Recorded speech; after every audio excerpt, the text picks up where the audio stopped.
Hello, it's Aiden, and we're going to be starting episode 2 about communes in the Great Leap Forward.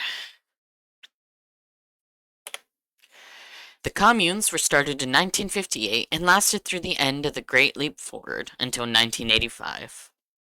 Mao Zedong, after his rise to power, wanted to industrialize China, running a slogan of surpassing Great Britain and catching up with the United States. Steel and grain during this time became the main priorities, and many corners were cut. The steel was impure and damaged the environment, hurting their agricultural efforts. This was run under something called collectivism, which was the idea that the collective or state's needs take precedence over individual needs. Land, such as farms, were taken from individual owners and given to the state to be run by the government, with 99% of peasants being placed on communes tasked with housing, feeding, and reaching production quotas for the government. There are there were 26,000 communes and thousands of households in each, as well as several agricultural programs that actually hindered the growth of the crops, which ultimately led to much of the famine. Of course, there are a few events leading up to the communes, such as the Civil War seizures from 1948 to 1949, which during the Chinese Civil War, the Chinese Communist Party confiscated land from wealthy landlords and redistributed it to peasants, which gained them support. And after the wars, what gave the CCP so much power as it went into the second step, which was the Agrarian Reform Law of 1950, which mandated confiscation of all landlord holdings. Up to 2 million landlords were executed, and millions of landless peasants now had land. This, of course, led into China's first 5-year plan, or the true start of collectivism. This began the plan to end private ownership, taking these peasants who were just given land and began collecting it back into the government. In 1951, mutual aid teams were created, pushing farmers together to share tools and land and knowledge. Two types of cooperatives formed past this point. The lower stage in 1953 and 55, where peasants were paid based on their labor and land, but as they removed more and more individual ownership, the land was now owned by the cooperative, deemed a higher level cooperative, which started in 1956, where the only income was now through raw labor. This is where you could say communes really came in full swing. 1958 to 1985. These higher level cooperatives were communalized, all merged together into people's communes. All land, livestock, equipment, and other private properties, even pots and pans, were turned over to the commune. The quotas were then placed on the communes to reach certain amounts of agriculture or industry, even at the risk of the plants.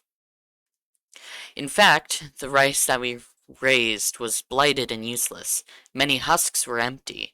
It would have been better to leave the rice stalks in the fields as fertilizer for the soil, but since our great leader, Mao Zedong, born of a peasant's family, could convince himself that one mow of land, about 1/5 acre, could produce 160,000 jin, about 176,000 pounds, of rice, blighted grain had to be included in our figures to make up the numbers. That was just one of the survivors of this period. And at the same time as the communes, the Four Pests program was put into play. It was alongside other agricultural movements, but I feel it is the most important one to bring up as part of the communes, as they had the quotas. As the Four Pest program was also devastating for the crops. They were already suffering from blights, as previously stated, and slow growth because of close cropping. The Four Pest program was enacted as it aimed to improve agricultural activity and human health by eradicating flies, mosquitoes, rats, and sparrows. The sparrows were included because they believed they ate grain, and while adult sparrows do eat some, they more often eat the insects which damage the crops, meaning that since they eradicated the predator, these insects had a chance to run wild. According to some researchers, in counties thought to have previously had high sparrow populations, counties already suffering the worst crop losses, the government required farmers to sell more of their crops, leading these communities to have less food for themselves and worsening the famine.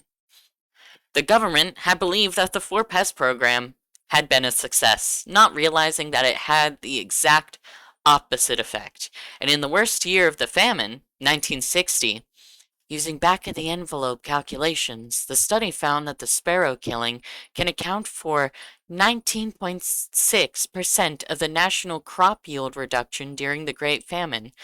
The study also estimates that the sparrow eradication led to the loss of nearly 2 million lives and reduced fertility counts by nearly 400,000 between 1959 and 1961.